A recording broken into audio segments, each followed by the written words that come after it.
নবীর উম্মতেরা, কিন্তু না না না, সব গুনাহ মাফ হবে না। যে গুনাহগুলি আল্লাহর কাছে করেছি আল্লাহ ওটা মাফ করে দেবেন।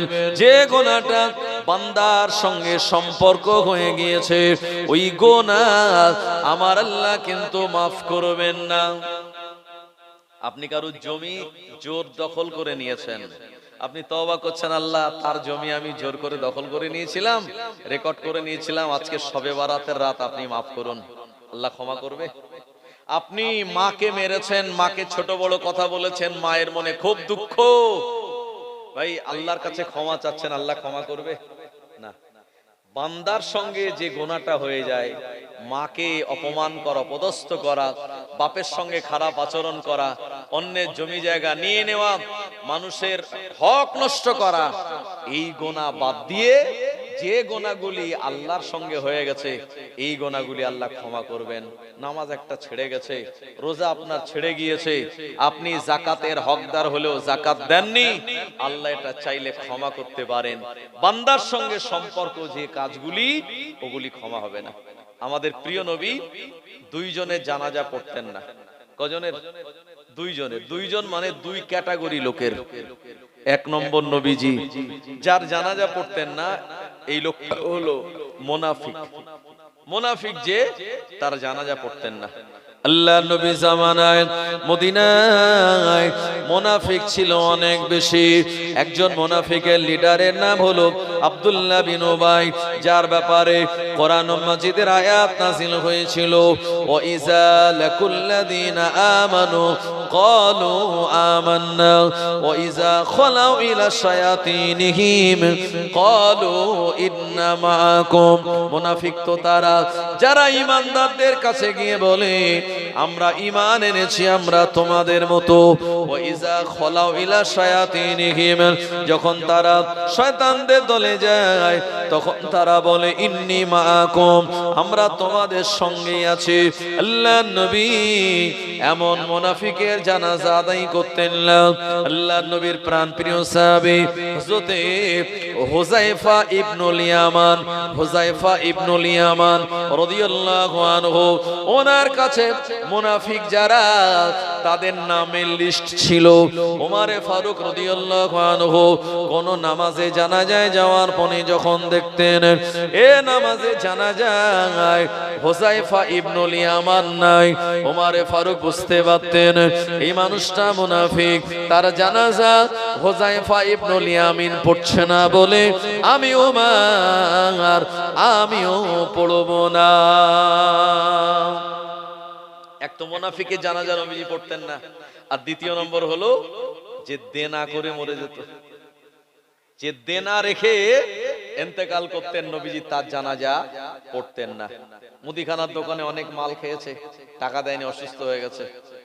আমার ভাইজানেরা লোকের কাছে টাকা হাওলা করেছিল, ধার করেছিল, হাওলাত করেছিল, সেই টাকাটা সে আদায় করতে পারেনি। আমার ভাইজানেরা এমন করে বিভিন্ন ভাবে দেনার ভিতরে জড়িয়ে যে লোকটা মারা যেত, নবীজি শুনতেন যে দেনা আছে, যদি বলতো না হুজুর কোনো দেনা রেখে যায়নি, নবীজি তার জানাজা পড়তেন। আর যদি জানতেন যে না এ অনেক দেনা রেখে গেছে, রাসূলুল্লাহ তার জানাজা পড়তেন না। সুতরাং এই যে দেনা করা এ মারাত্মক একটা রোগ। এই জন্য যে কোনো প্রকারের দেনা আমাদের মরণের আগে পরিশোধ করতে হবে, তা না হলে কিয়ামতের মহাময়দানে বড় বিপদ হয়ে যাবে। আল্লাহ নবী বললেন আমার সাহাবীরা তোমরা কি জানো আমাদের ভিতরে গরীব কে? আল্লাহ নবী সাহাবীরা বললেন আল্লাহ রাসূল আলাম। এটা সাহাবায়ে কেরামদের আদাব। আল্লাহ নবী সাহাবীদের যখন কিছু জিজ্ঞাসা করতেন, সাহাবীরা জানার পরও উত্তর তানারা দিতেন না। ওনারা বলতেন আল্লাহ রাসূল আলাম, আল্লাহ তার রাসূল ভালো জানেন। আল্লাহ নবী বললেন গরীব হলো সে কিয়ামতের মহা ময়দানে উঠবে অনেক সওয়াব নিয়ে, অনেক আমল নিয়ে, অনেক বিরাট নেকি নিয়ে। আল্লাহ পাকের দরবারে নেকির পাল্লাটা তার ভারী হয়ে যাবে। আমার আল্লাহ পাক তাকে জান্নাতে যাওয়ার পারমিশন দিয়ে দেবে। এমন সময় লোকটা জান্নাতে যেতে চাইবে, এ সময় তার সামনে পাওনাদারেরা দাঁড়িয়ে যাবে। একজন পাওনাদার আল্লাহকে বলবে আল্লাহ এই মানুষটা দুনিয়ার জমিনে আমার কাছ থেকে টাকা ধার নিয়েছিল, টাকাটা পরিশোধ করেনি। আল্লাহ আমার দোকানে মাল খেয়েছিল, টাকা দেয় নাই। আমার জমিটা জোর করে নিয়েছিল, এলাকার মানুষেরা বিচার করেনি। আল্লাহ আপনি আহকামুল হাকিমিন, আল্লাহ পাক আপনি বিচারটা করে দিন। ও জওয়ানেরা, যুবকেরা, আল্লাহ পাক বলবেন বান্দা জান্নাতে যাওয়ার আগে এ পাওনাগুলি মিটিয়ে দাও। কিয়ামতের মহাময়দানে পকেট তো দূরের কথা, জামা থাকবে না, আর টাকা পয়সা তো কোনো থাকবে না। এ সময় বান্দা বলবে আল্লাহ কিভাবে আমি দেনা মেটাবো? আল্লাহ বলবেন তোমার সওয়াবগুলি দিয়ে দাও, তার সওয়াব কেটে তাকে দেওয়া হবে। আরেকজন পাওনাদারকে তার সওয়াব কেটে তাকে দিয়ে দেওয়া হবে। আবার একজন পাওনাদার আসবে, এ সওয়াব কেটে তাকে দিয়ে দেওয়া হবে। পাওনাদার শেষ হবে না, কিন্তু তার নেকিটা শেষ হয়ে যাবে। আমার ভাইজানেরা, আল্লাহ পাক বলবেন এই পাওনাদারের গোনাগুলি তার ঘাড়ে চাপিয়ে দাও। পাওনাদারের গোনা তার ঘাড়ে চাপিয়ে দেওয়ার পর ওই মানুষটা এই গোনাগুলি নিয়ে জাহান্নামে চলে যাবে। একবার জোরে বলুন না উযুবিল্লাহ। ও নবীর উম্মত উম্মাতানিরা, এইজন্য মরণের আগে আমরা দেনাগুলি পরিশোধ করে দেব। আমার ভাইজানেরা, আপনি বলবেন কবে মরবো তা তো জানি না হুজুর। আমার ভাইজানেরা, আল্লাহর নবী বললেন মরণের জন্য সদা সর্বদা তোমরা প্রিপারেশন রেখে দাও। আল্লাহর হুকুম কবে আসবে আমরা কেউ জানি না। আল্লাহ পাক আমাদের 5টা জিনিস জানিয়ে দেয় নাই। 1 নম্বরে কত সালে কিয়ামত হবে। 2 নম্বরে আগামীকাল আল্লাহ আপনাকে কি রিজিক দেবে। 3 নম্বরে মায়ের গর্ভে কোন বাচ্চা রয়েছে এটা আমরা জানি না। ও জওয়ানেরা, যুবকেরা, এমন করে আমরা কত বছর বাঁচবো ওটা জানি না, এবং আমরা কতদিন পর্যন্ত দুনিয়ায় হায়াত পাবো আল্লাহ আমাদের জানিয়ে দেন নাই। এজন্য মরণের জন্য সদা সর্বদা প্রিপারেশন নিয়ে রাখতে হবে। আল্লাহর নবী দিন ও দুনিয়ার বাদশা নবী পাক সাল্লাল্লাহু আলাইহি ওয়াসাল্লাম এজন্য আগে আগে দেনাগুলি মিটিয়ে দেওয়ার জন্য বলতেন দুনিয়াদারি করতে গেলে আমাদের দেনা করা লাগে। দেনা হয়ে যায় তবে তাদের ভিতর তার আল্লাহর একটি বড় নিয়ামত থেকে বঞ্চিত। আর যারা ঘুম হচ্ছে বর্তমানে জানবেন এটা আল্লাহ এখনো আপনাকে নিয়ামত দিয়ে রেখেছেন। ঘুমার আগে যে শরীর আমাদের থাকে আর রাতের বেলা ঘুমানোর পরে শরীরটা ফ্রেশ করে কে দেন? আল্লাহ পাক দেন। আমার ভাইজানেরা, এই ঘুম ভাঙার পরে আমরা যদি বলি আলহামদুলিল্লাহিল্লাযী আহইয়ানা বা'দা মা আমাতানা ওয়া ইলাইহিন নুশুর, আল্লাহ আপনি মরণের কাছাকাছি আমায় নিয়ে গিয়েছিলেন, সেখান থেকে আবার একটা নতুন জীবন দিলেন। আল্লাহ খুশি হবে কি হবে না বাবু? আচ্ছা আপনি বলেন হুজুর এই দোয়া এই আমাদের মুখস্থ নেই আর আমরা জানিও না, আর এখন মুখস্থ করাও অসম্ভব। এসব দরকার নেই, আপনি বাংলায় বলুন আল্লাহ আপনি আমাকে মরণের কাছাকাছি পৌঁছে দিয়েছিলেন। ঘুম ভাঙলে সকাল, না ভাঙলে পরকাল। আল্লাহ নতুন একটা সকাল দিয়েছেন, আলহামদুলিল্লাহ আপনার শুকরিয়া আদায় করলাম। আল্লাহ খুশি হয়ে যাবে। কাল থেকে করবেন তো ইনশাআল্লাহ, নাকি না মনে থাকবে না? জি, এই জলসাতে এসেছেন, যদি একটা আমাল নিয়ে যান আর যদি করেন তাহলে বিশ্বাস করুন এই কমিটির ছেলেগুলো জলসা দেয় অনেক কষ্ট করে। এই চাঁদা তুলতে হয় মানুষের দৌড়ে দৌড়ে গিয়ে, অনেক কষ্ট করে, অনেক কথা শুনতে হয় তাদের, আর হাড় ভাঙা খাটুনি খাটে তারা, নিজেদের অনেক কাজ কাম তারা লস করে মাহফিল দেয়। আর এই মাহফিলে আপনারা এসেছেন আর আমিও এসেছি, যদি কিছু কথা শুনে বাড়ি নিয়ে যান আর কাল থেকে আমাল করেন, বিশ্বাস করেন কমিটির ছেলেগুলো অনেক সওয়াব পাবে, আপনারাও নেকি পাবেন, আর আমি যা বললাম আমিও কিছু পাবো। আর যদি আমাল না কিছু করা হয় তাহলে আমার কিছু নজরানা দেবে, আমার একটু পকেট গরম হবে, আর আপনাদের জন্য তো তাবারক আছে, পেটটা ভরবে, এছাড়া কিছু নয়। এই জন্য কিছু আমাল করতে হবে। কাল সকালবেলা যখন ঘুম ভাঙবে অন্তত এটা বলুন আল্লাহ আপনি আমায় মরণের কাছাকাছি পৌঁছে দিয়েছিলেন, আবার একটা নতুন জীবন দিলেন, আলহামদুলিল্লাহ। ফজরের নামাজ পড়ুন। প্রিয় নবী বললেন যারা ফজরের নামাজ আদায় করে নিল আল্লাহ পাকের ইসলামের পতাকা সে যেন উঁচু করে ধরলো। যে ব্যক্তি ফজরের নামাজ আদায় করলো সারা দিনের জিম্মাদারি আমার আল্লাহ তিনি নিয়ে নিলেন। জোরে বলুন। ফজরের নামাজ পড়া মানে আল্লাহর জিম্মাদারির ভিতরে চলে যাওয়া।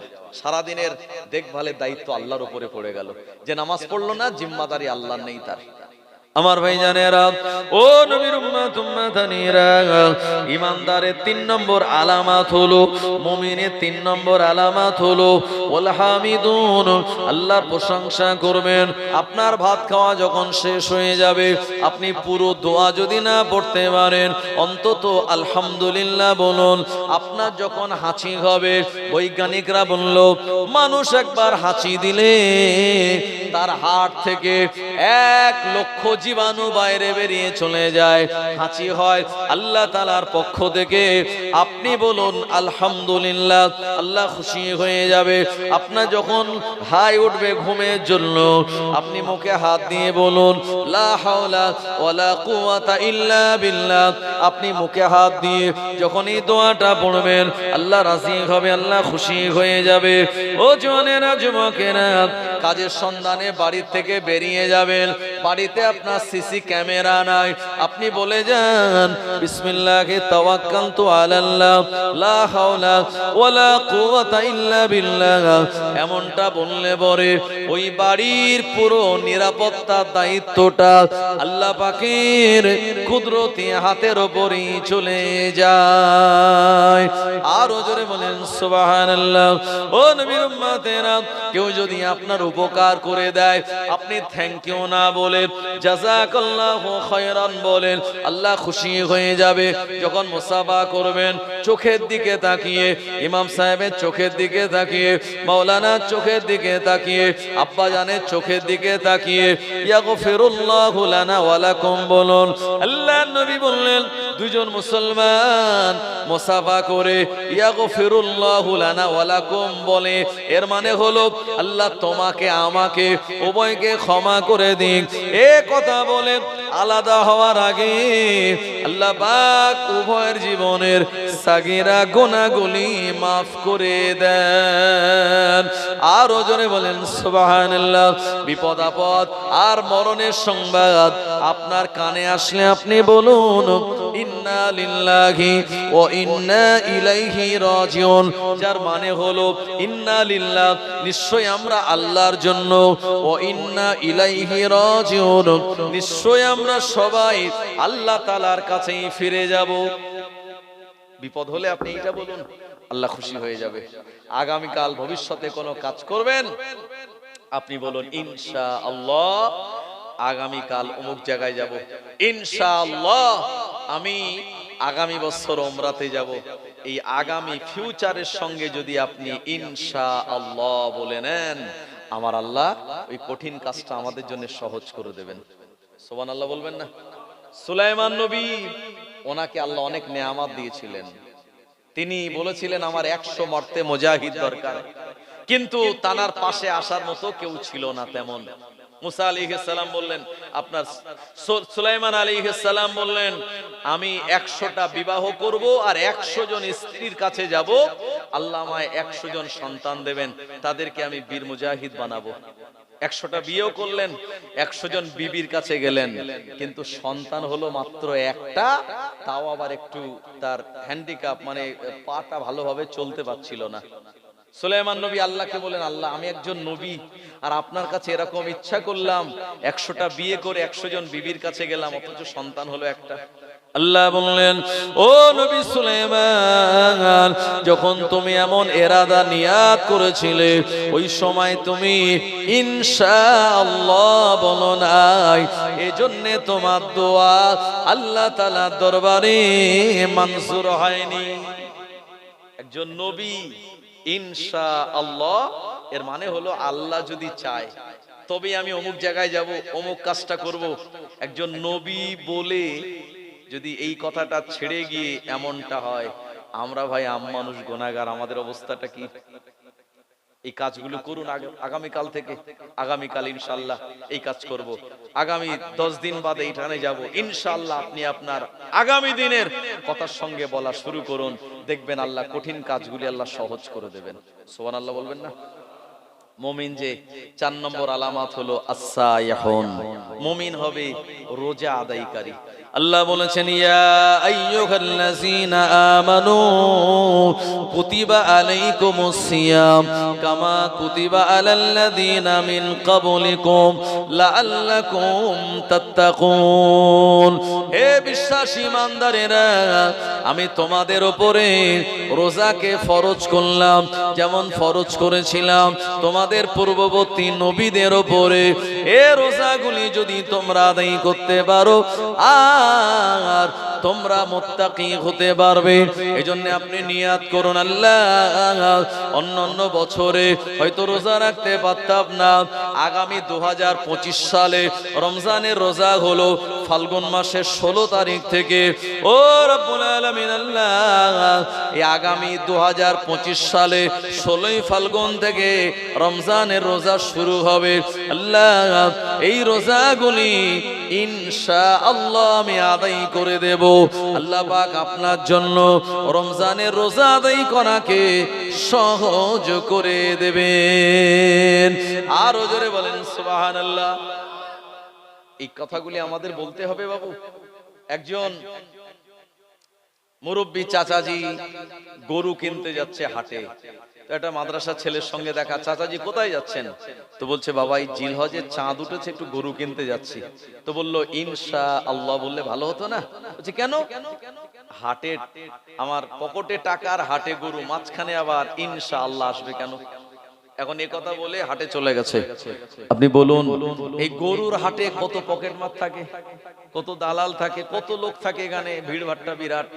এখন এ চাচাজি গরু কিনতে গিয়েছিল, তার সেই টাকা মোটামুটি পকেট কেটে পকেট মার বার করে নিয়েছে। গরু মোটামুটি দেখে পছন্দ করে নিয়েছে, পকেটে হাত দিয়ে দেখে সে মাল আর নাই, টাকা আর নেই। এখন টাকা যখন নেই, গরু কেনার হলো না, খালি হাতে বাড়ি আসছে।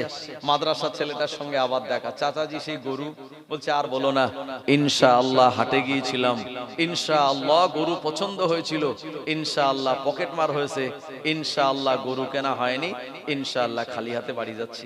ছেলেটা বলছে চাচাজি এতবার ইনশাআল্লাহ না বলে, তখন তো একবার বললে কাজ মিটতো।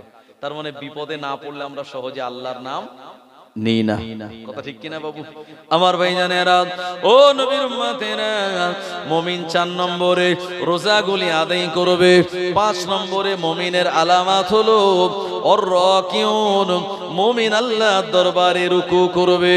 ও জওয়ানেরা, যুবকেরা, মুমিনের 6 নম্বর আলামত হলো আস-সাজিদুন, আল্লাহর দরবারে মুমিন সেজদা দেবে।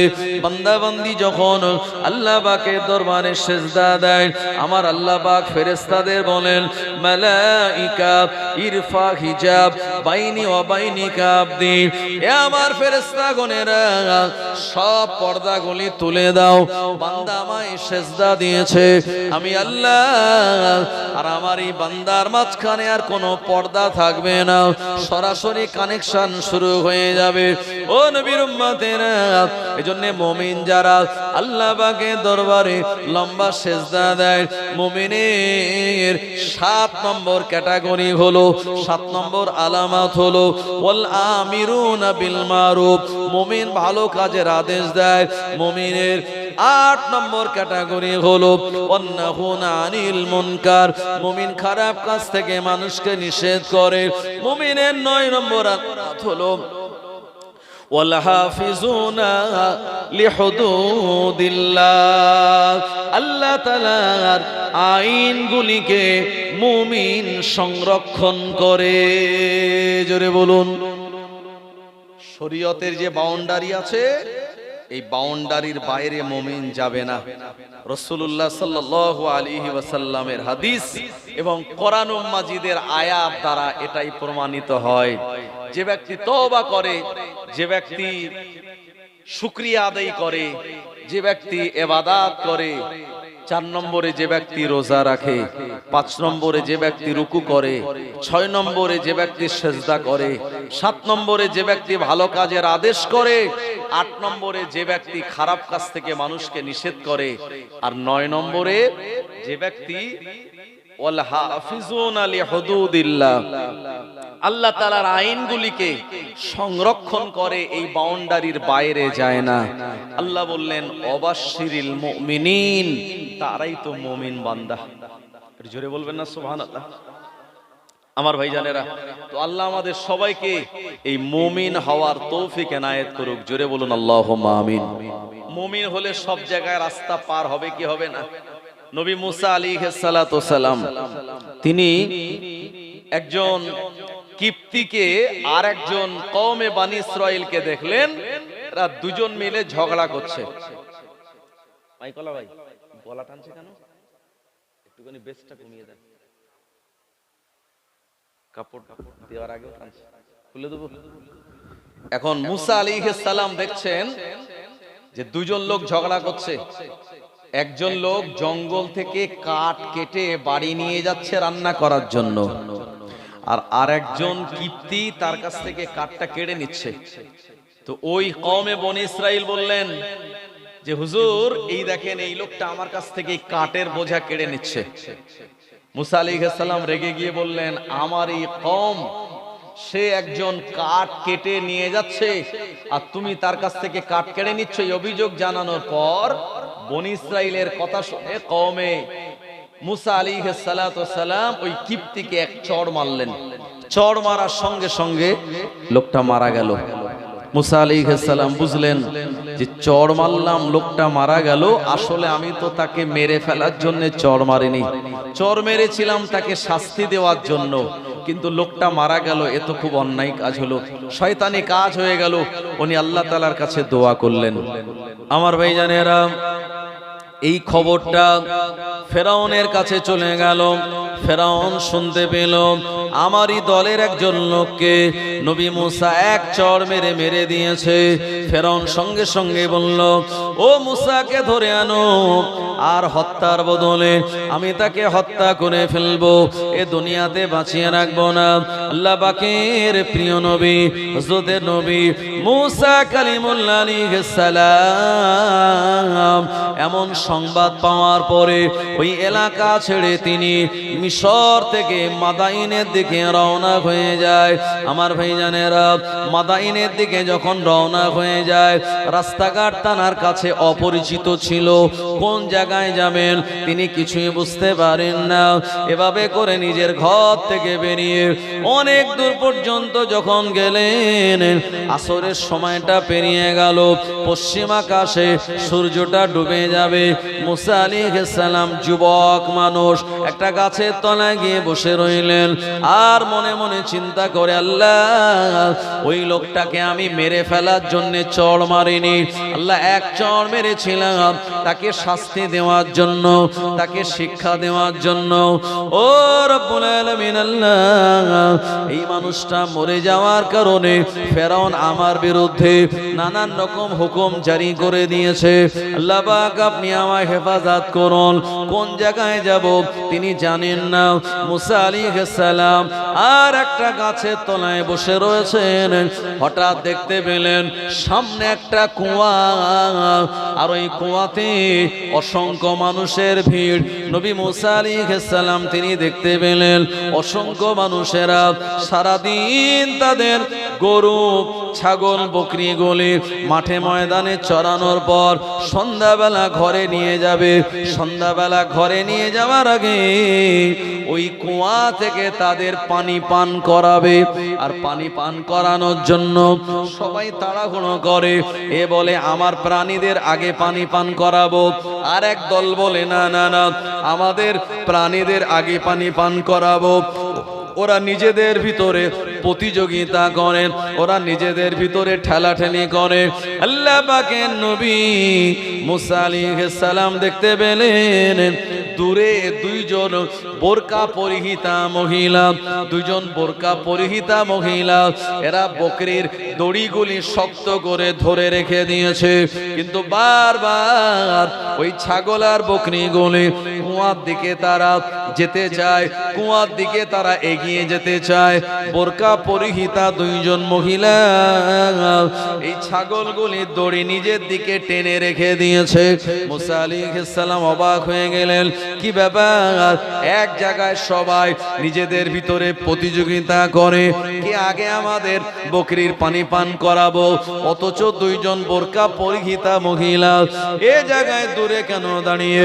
মুসা আলাইহিস সালাম টুকটুক করে তাদের কাছে আপনার হেঁটে গিয়ে বললেন, হে আল্লাহর বান্দীরা, কি ব্যাপার? সব প্রাণীদের পানি পান করানোর জন্য এরা সবাই মিলে প্রতিযোগিতা করে, অথচ তোমরা এ বকরিগুলিকে পানি না পান করিয়ে দূরে কেন দাঁড়িয়ে থাকো? এই বকরিগুলি তো পানি পান করার জন্য কুয়ার দিকে তারা যেতে চায়। সারাদিন যদি গরু ছাগল মাঠে বাঁধা থাকে আর সন্ধ্যাবেলা যদি দড়িটা ছেড়ে দেন, ওরা কোন দিক দৌড়বে? পুকুরের দিকে, যেখানে পানি আছে সেদিকে। আর ছাগলগুলো বারবার ওদিকে যেতে যাচ্ছে, দুটো মহিলা শক্ত করে দড়ি ধরে আছে। মুসা আলাইহিস সালাম গিয়ে বলছেন, কি ব্যাপার, তোমরা কারা? ওখানে যাও, গিয়ে পানি পান করাও। ওই মহিলা দুটি বলেছিলেন, আল্লাহর বান্দা, আমরা আপনাকে চিনি না, জানি না, তবে শুনুন, ওই জায়গায় আমরা কেন যাই না? তার কারণ হচ্ছে ও জায়গাতে ছেলে মেয়েদের ঠেলাঠেলি হয়, ও জায়গায় প্রতিযোগিতা হয়, কি আগে পানি তুলে পানি পান করাবে। ওর ভিতরে যদি আমরা যাই, আমাদের গায়ের সঙ্গে অন্যান্য পুরুষের গায়ের স্পর্শ হয়ে যাবে। আমরা সাধারণ ঘরের মহিলা নয়, আমরা একজন সম্ভ্রান্ত পরিবারের মহিলা। এ কারণে ওয়েট করি, সবার যখন পানি পান করানো হয়ে যাবে, সবাই যখন বাড়ি চলে যাবে, একটু রাত মতো হয়ে যাবে, কুয়ার চারপাশটা যখন ফাঁকা হয়ে যাবে, তখন আমরা আমাদের ছাগলগুলিকে পানি পান করিয়ে বাড়ির দিকে রওনা হয়ে যাব। জোরে বলেন। মুসা আলাইহিস সালাম দেখলেন, নিশ্চয়ই এই মহিলাগুলির পিতামাতা ভালো। জোরে বলেন সুবহানাল্লাহ। অনেক জায়গায় এক জায়গায় জলসা হয়, আর একদিকে ছেলে মেয়েরা মেলায় ঠেলাঠেলি করে, আছে না নেই আমার ভাইজানেরা? তো এই যে বেপরদা, এই যে আমাদের সমাজে বিভিন্ন জায়গায় ছেলে মেয়ের একসঙ্গে কাছাকাছি চলাফেরা, শরীয়ত এটি সমর্থন করে না। মুসা আলাইহিস সালাম বললেন, ঠিক আছে দাও, তোমরা যেহেতু সম্ভ্রান্ত পরিবারের, এই ছাগলের দড়িগুলো আমার হাতে দাও। ছাগলের দড়ি তিনি নিজের হাতে নিলেন, আর মহিলাদেরকে বললেন, এখানে তোমরা দাঁড়াও। আল্লাহ পাকের নবী মুসা আলাইহিস সালাম এ সময় ছাগলের দড়িগুলি নিয়ে ওই কুয়ার কাছে গেলেন। আর তানার শরীরে অনেক শক্তি ছিল আমার ভাইজানেরা, যেহেতু যুবক নবী, এ সময় তিনি অন্যান্যদের সঙ্গে প্রতিযোগিতা করে বালতি রশি দিয়ে পানি তোলে এই ছাগলগুলিকে পান করিয়ে দিয়েছে। পান করানোর পর এই মহিলাদের হাতে ছাগলের দড়ি দিয়ে বললেন, যান, আপনারা ঘরে চলে যান। আমার ভাইজানেরা, এই মহিলা দুটি তারা বাড়িতে রওনা হয়ে গেল। অন্যান্য দিনে বাড়িতে যেতে অনেক রাত হয়ে যায়, আজকের দিনে সন্ধ্যার পর পর বাড়িতে চলে গেল। আসলে যে মহিলা দুটি দাঁড়িয়েছিলেন ওখানে ছাগলের দড়ি ধরে, ও মুসলমান আমার, এই মহিলা দুটি অন্য কেউ নন। এমন করে মাদাইনে আল্লাহ পাক একজন নবী প্রেরণ করেছিলেন। এ নবীর নাম হলো হযরত নবী শুআইব আলাইহিস সালাতু সালাম। হযরত নবী শুআইব আলাইহিস সালামের এই মহিলা দুজন হলো তানার দুটি মেয়ে। সুবহানাল্লাহ বলেন। নবীর ঘরের বেটি, তাদের তো তাজিম, মর্যাদা, চলাফেরা, কথাবার্তা সব আলাদাই হবে। শুআইব নবী বলছেন, কি ব্যাপার বেটিরা, অন্য দিন ছাগল চড়িয়ে বাড়ি আসতে অনেক রাত হয়, আর আজকে সকাল সকাল আসলে অনেকটা তাড়াতাড়ি আসলে? ওই মহিলা দুটি বললেন, আব্বাজান, আমরা যখন ছাগলের পানি পান করাবো বলে দাঁড়িয়েছিলাম, একজন যুবক কাছে এসে ছাগলের দড়ি ধরে তাড়াতাড়ি পানি পান করিয়ে দিল, আর আমাদের বিশাল উপকার হয়েছে। ছাগলগুলো কষ্ট পায়নি আর আমরাও কষ্ট পাইনি, এই জন্য আজকে একটু বাড়ি আসতে আমাদের তাড়াতাড়ি হয়ে গেল। শুআইব আলাইহিস সালাম তখন কিন্তু প্রায় বয়োজ্যেষ্ঠ, মানে বৃদ্ধ হয়ে গেছেন। বলেন এই যুবক তোমাদের এত উপকার করলো, ছাগলগুলোর পানি পান করিয়ে দিল, সেই যুবকটাকে কিছু উজরাত, কিছু পুরস্কার, কোনো টাকা পয়সা দিয়েছো? তাকে কিছু দিয়েছো? তার মানে তার কিছু বিনিময়ে? বললেন না আব্বাজান, আমরা তো কিছুই দেয়নি। শুআয়ব আলাইহিস সালাম বলেছিলেন, হে আমার মেয়েরা, না না না, যে একজন যুবক আমাদের ছাগলের দড়ি গলি ধরে এভাবে তাড়াতাড়ি পানি পান করিয়ে দিল, তাকে কিছু উজরাত দেওয়া দরকার, তার কিছু পারিশ্রমিক দেওয়া দরকার। কিন্তু না না না, কিছুই দাওনি, এটা ঠিক নয়। এক কাজ করো, দেরি না করে ওই জায়গায় চলে যাও আর ওই যুবকটাকে ডেকে নিয়ে আসো। আমার ভাইজানেরা, ও নবীর উম্মত উম্মাদানিরা, আব্বা জানের কথা শোনার পর শুআয়ব আলাইহিস সালাতু ওয়াস সালামের দুইজন কন্যা আবার ওই দিকে রওনা হয়ে যায়। মুসা আলাইহিস সালাম গাছতলায় বসে আছে, মনে মনে চিন্তা করে, এর আগে তো আমি আর ওই ফেরাউনের রাজদরবারে আমার অবস্থান ছিল, একজন কিপ্তিকে মারার জন্য, এক চার মারার কারণে মরে গেল, ফেরাউন আমার বিরুদ্ধে চলে গেল। আল্লাহ পাক, আমি গাছতলায় বসে আছি, কোন জায়গায় যাব, রাতের বেলা কোথায় অবস্থান করব? মুসা আলাইহিস সালামের তখন ক্ষুধা লেগেছিল, কোন জায়গায় গেলে খাদ্য পাবো কিছুই জানি না। মুসা আলাইহিস সালাম ভরসা করেছিলেন আল্লাহ রাব্বুল আলামিনের উপরে। জোরে বলুন আমার ভাইজান, আমি প্রথমেই বলেছি, ইমানদার বিশ্বাসী যারা, আল্লাহ তাদের ব্যাপারে শুনিয়েছেন, ওয়ালা তাহিনু ওয়ালা তাহজানু ওয়া আনতুমুল আলাউনা ইন কুনতুম মুমিনিন। তোমাদের কোনো চিন্তা নাই, তোমাদের কোনো পেরেশানি নাই, দুনিয়ার জমিনে তোমরাই বিজয়ী হবে, শর্ত হলো তোমাদের মুমিন হওয়া লাগবে। মুসা আলাইহিস সালাম মাথাটা নিচু করে ওই গাছতলাতে বসে আছেন। এমন সময় দুইজন মহিলা মুসা আলাইহিস সালামকে সে সালাম দিলেন, আসসালামু আলাইকুম। ওয়া আলাইকুম আসসালাম বলে জবাব দিলেন। এরপরে ওই দুইজন মহিলা বললেন, আল্লাহর বান্দা, আমার আব্বা জান আপনায় ডাক দিয়েছে, আমার আব্বা জান আপনায় ডেকেছে, চলুন আমাদের বাড়ি যাবেন। মুসা আলাইহিস সালাম তিনি মাথাটা উঁচু করে দেখতে পেলেন মহিলা দুটি অন্য কেউ নয়, যাদের বকরির আমি পানি পান করিয়ে দিয়েছিলাম, তারাই তো আমার কাছে এসেছে। এ সময় মুসা আলাইহিস সালাম চিন্তা করেন, রাতের বেলা গাছতলায় একা একা কাটানোর থেকে এনাদের সঙ্গে তার আব্বাজানের কাছে যাওয়া ভালো। মুসা আলাইহিস সালাম বললেন, ঠিক আছে চলুন। এ সময় ওই মহিলা দুটি সামনে সামনে চললেন, মুসা আলাইহিস সালাম তাদের পিছনে চলছেন। খানিকটা রাস্তা যাওয়ার পর আল্লাহ পাকের প্রিয় নবী মুসা আলাইহিস সালাম বললেন, হে আল্লাহর বান্দিরা, তোমরা পিছনে চলো, আমি তোমাদের সামনে চলবো। বললো, আপনি তো রাস্তা চেনেন না।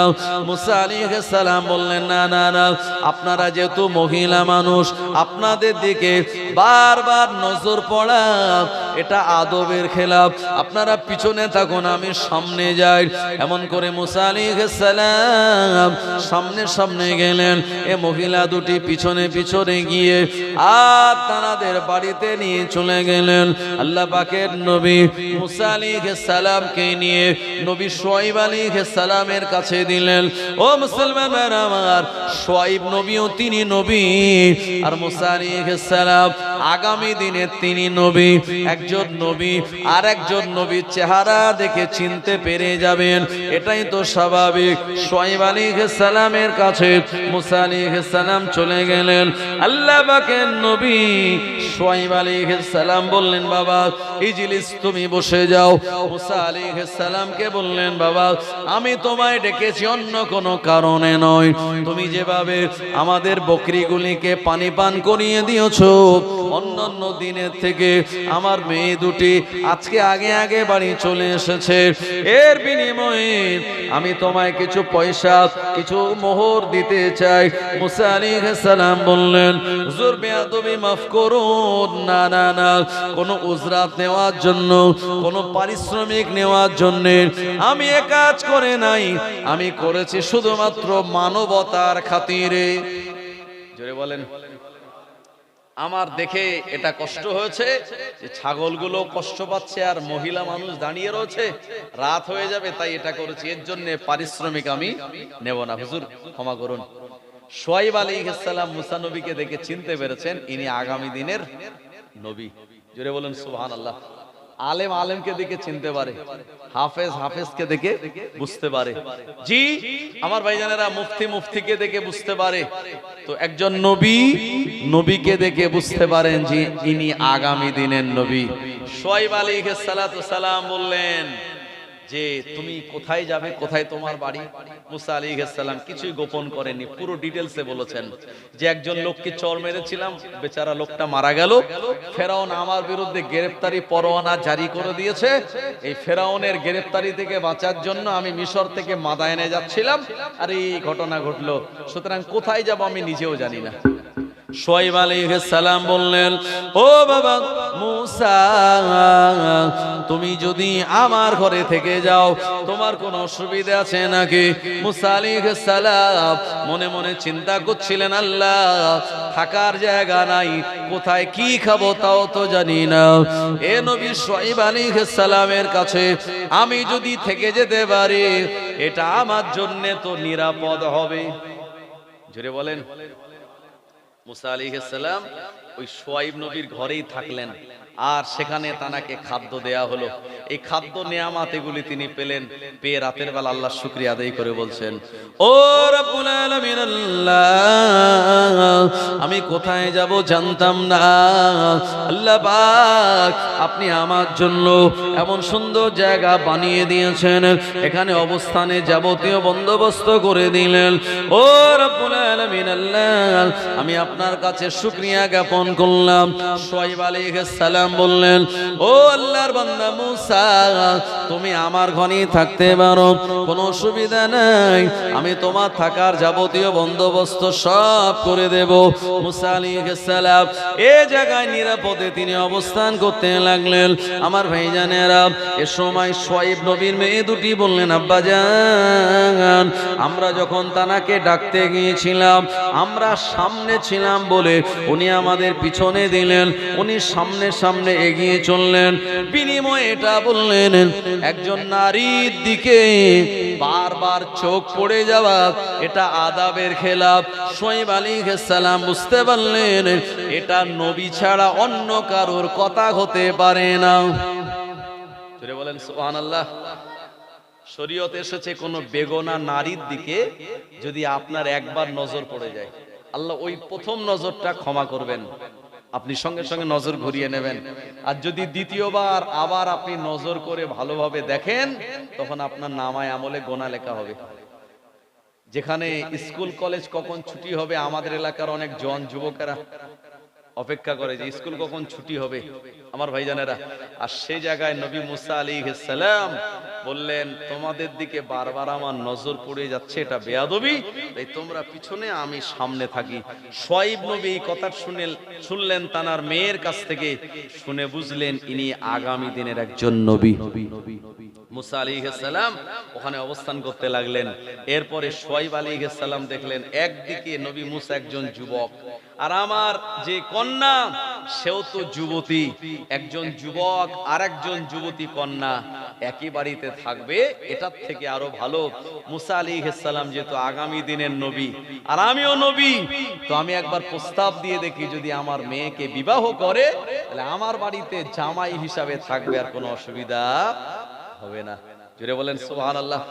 একজন আলেম মানুষ সে তো চায় যে আমার জামাই যেন আলেম হয়, হাফেজ একজন চায় আমার জামাই বেটা যেন হাফেজ হয়, নবী তো চান শুআয়ব নবী যে আমার জামাই যদি মুসা নবী হয়, এটা একটা বিরাট বড় ব্যাপার। মুসা আলাইহিস সালামকে শুআয়ব আলাইহিস সালাম প্রস্তাব দিয়ে বললেন, ও আল্লাহর বান্দা মুসা, যেহেতু তুমি মিশরে এখন ফিরে যেতে পারবে না, কোন জায়গায় যাবে সে জায়গাটাও তোমার জানা নাই। এমন তো অবস্থায় আমার বাড়িতে শুধু শুধু অবস্থান না করে যদি আমার মেয়েটার সঙ্গে তোমার বিবাহ দেয়, তোমার কোনো আপত্তি আছে নাকি? আল্লাহ পাকের প্রিয় নবী মুসা আলাইহিস সালাম বললেন, না না না, আমার কোনো আপত্তি নাই। শুআয়ব নবী আল্লাহ পাকের কাছে দোয়া করলেন, অপরদিকে শুকরিয়া জ্ঞাপন করলেন। মুসা আলাইহিস সালামের সঙ্গে নিজের বেটিকে তিনি বিবাহ দিয়েছিলেন। ও নবীর উম্মত উম্মাতানিরা, একটা দুটো বছর নয়, বিবাহ করার পর নবী মুসা আলাইহিস সালাম একটানা 10 বছর তিনি শ্বশুর বাড়িতে ঘর জামাই ছিলেন। জোরে বলুন। মুসা নবী একটানা 10 বছর ঘর জামাই ছিলেন। অনেকে বলে ঘর জামাই যারা থাকে সমাজ দোষারোপ করে, কি করে না, যে এর কোনো মুরুদ নেই, এ ঘর জামাই আছে। ভাই ঘর জামাই কিন্তু থাকা যায়, শরীয়তে কোনো বাধা নেই। তবে হ্যাঁ, যদি আপনার আব্বা মা হায়াতে থাকে তবে আপনি তাদের খেদমত করবেন। যদি আপনার আব্বা মা হায়াতে না থাকে আপনি ঘর জামাই থাকতে পারেন, কোনো বাধা নাই। কারণ প্রিয় নবী বিবি খাদিজাকে বিবাহ করার পরেও তিনি ঘর জামাই ছিলেন। সুবহানাল্লাহ বলেন। খাদিজাকে বিয়ে করে নবীজি ঘরে আনেননি, তিনি খাদিজার বাড়িতে অবস্থান করেছিলেন। আর মুসা আলাইহিস সালাম তো 10 বছর ছিলেন। আমার ভাইজানেরা, ও নবীর উম্মত উম্মাতানিরা, এই নবী মুসা আলাইহিস সালাম আল্লাহ পাকের দরবারে শুকরিয়া যেমন আদায় করেছিলেন, আল্লাহ পাকের পক্ষ থেকে আল্লাহ পাক তানায় নিরাপত্তা দিয়েছিলেন। শুধু তাই নয়, 10 বছর যখন পেরিয়ে গেল, শুআয়ব নবী বললেন, ও আল্লাহর বান্দা মুসা, এখন তোমার উপরে দায়িত্ব, শুধু আমার বাণী থাকলে হবে না, চলে যাও আল্লাহর দ্বীন প্রচারের জন্য। আমার আল্লাহ রাব্বুল আলামিন তানাকে নির্দেশ দিলেন আপনার তুর পর্বতে ইতিকাফ করার জন্য। মুসা নবী একটা দুটো বছর, আপনার একটা দুটো দিন নয়, একটানা 30 দিন তিনি ইতিকাফ করলেন। আল্লাহ পাকের দরবারে তানার ইতিকাফটা বড় পছন্দ হয়ে গেল। আল্লাহ বললেন, মুসা এই ইতিকাফটা আরো 10 দিন বাড়িয়ে দাও। 40 দিন ইতিকাফ যখন করলেন, আমার আল্লাহ মুসা নবীর কাছে আসমানি কিতাব তাওরাত দান করে দিয়েছিলেন। জোরে বলুন সুবহানাল্লাহ। রমজান মাসে ইতিকাফ করা মসজিদে, এটা হলো সুন্নাতে মুআক্কাদা কিফায়া। সারা গ্রাম থেকে যদি একজন করে, পুরো গ্রামের তরফ থেকে আদায় হয়ে যাবে। আর পুরো গ্রাম থেকে যদি একজনও ইতিকাফ না করে, তাহলে ওই গ্রামের উপরে বসিরাত আল্লামা লিখেছেন বিপদ আপদ বালা মুসিবত আসতে পারে। ইতিকাফ যদি করা হয় তাহলে ওই গ্রামে আল্লাহ এই ইতিকাফ করার বদৌলতে বিপদ আপদ বালা মুসিবত থেকে আল্লাহ হেফাজত করে দেবেন। জোরে বলুন সুবহানাল্লাহ। যিনি ইতিকাফ করবেন তিনি বিনা প্রয়োজনে বাইরে বার হবেন না, শুধুমাত্র টয়লেটের জন্য বার হতে পারেন। কেউ ইন্তেকাল করলে তার জানাজা নামাজের জন্য বার হতে পারেন। আমার ভাইজানেরা, দুনিয়াদারি কথাবার্তা বলবেন না, জিকির করবেন, কোরআন শরীফ তেলাওয়াত করবেন, আর মসজিদেই তিনি অবস্থান করবেন। আমার ভাইজানেরা, প্রিয় নবী সাল্লাল্লাহু আলাইহি ওয়াসাল্লাম তিনি 20 রমজান চলে যেতেন মসজিদে নববীতে, আর শাওয়ালের চাঁদ উঠলে তারপরে মসজিদ থেকে বার হতেন। অনেক গ্রামে আছে 3 দিনের ইতিকাফ করে, তবে 3 দিনের ইতিকাফ করলে এটা 100% ফুলফিল হয় না।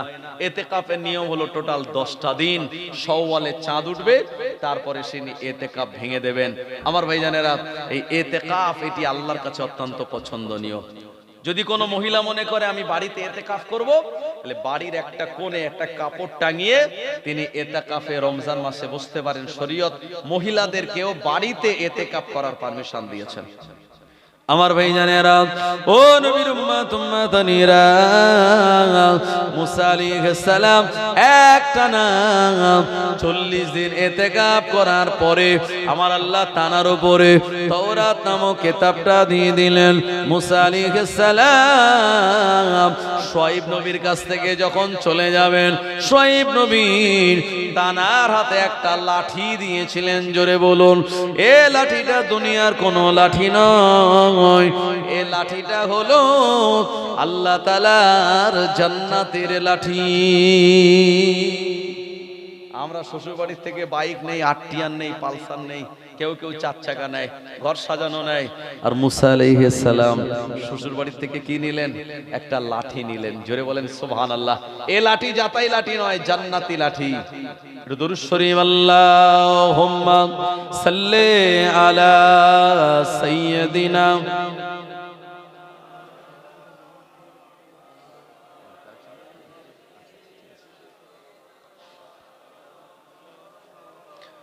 फलक पर चाँद जैसा है, नबी का नाम ऐसा है। फलक पर चाँद जैसा है, नबी का नाम ऐसा है। दिलों से गम मिटाता है, मोहम्मद नाम ऐसा है। दिलों से गम मिटाता है, मोहम्मद नाम ऐसा है। ये दिल जब गम का मारा हो, मोहम्मद याद आता है। ये दिल जब गम का मारा हो, मोहम्मद याद आता है। जुदा जब कोई प्यारा हो, मोहम्मद याद आता है। फलक पर चाँद जैसा है, नबी का नाम ऐसा है। दिलों से गम मिटाता है, मोहम्मद नाम ऐसा है। अल्लाहुम्मा सल्ले अला सय्यदिना मौलाना मुहम्मद व अला आले सय्यदिना मौलाना मुहम्मद। আমার ভাইজানেরা, জওয়ানেরা, যুবকেরা, মুরব্বিয়ান বাবাজিগণেরা, এই মাহফিলটা আপনারা প্রতি বছর দেন। মাশাআল্লাহ, সুন্দর এই ময়দানে প্যান্ডেল করে মানুষদেরকে ইনভাইট করে আলেম ওলামাদের দিয়ে আপনারা মাহফিল যেটা দেন, এটা একদিকে দুনিয়ায় যেমন উপকার আমাল করব এর বদৌলতে, অপরদিকে যে দোয়া সবরেসানি হবে। আমাদের আব্বা মা, দাদা দাদি, নানা নানি, আত্মীয় স্বজনগণেরা যারা বিদায় নিয়েছে, আল্লাহ পাক তাদের কবরে সওয়াবটা পৌঁছে দিয়ে কবরগুলিকে জান্নাতের টুকরা বানিয়ে দেবেন। জোরে বলুন সুবহানাল্লাহ।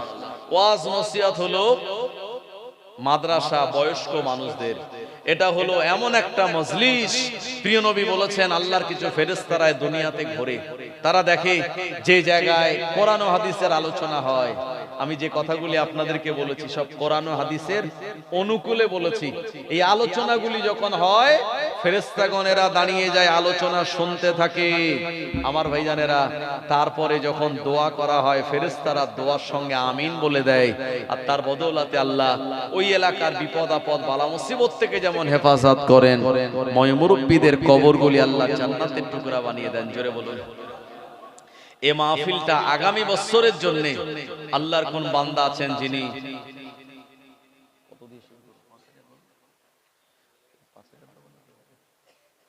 আল্লাহর কোন বান্দা আছেন আগামী বছরের জন্য এই মাহফিলের জন্য 1 নম্বরে 2000 টাকা দেবেন? আমার ভাইজানেরা, এই টাকাটা আপনার পিতা মাতার সবরেসানির জন্য দেন, নবীজির ভালোবাসায় মহাব্বতে দেন।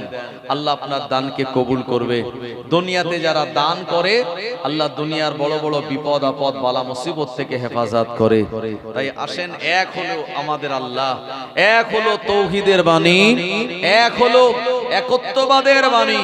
তাই আল্লাহর কোন বান্দা আছেন যিনি 1 নম্বরে 2000 টাকা দেবেন, আজকে জুমার রাত, সারা দিনের ভিতরে, সারা সপ্তাহের ভিতরে উৎকৃষ্টতম দিন ও সময়, এই তাহাজ্জুদের সময় আপনাদেরকে নিয়ে আল্লাহর কাছে দোয়া চাইবো। আল্লাহ পাক আপনাদের দোয়াকে কবুল করে মনের আশাকে পূর্ণ করে দেবেন। তাই আসেন, আল্লাহর কোন বান্দা 1 নম্বরে 2000 টাকা। মাশাআল্লাহ, আল্লাহর একজন বান্দা গোপনে 3000 টাকা দেবেন। জোরে বলেন মারহাবা, একটু জোরে বলেন জিন্দাবাদ, নারে তাকবীর। আল্লাহ পাক আপনার এক বান্দা থাকতে না পেরে গোপনে গোপনে 3000 টাকা দিলেন। একটু দোয়া করি, আল্লাহুম্মা আমিন।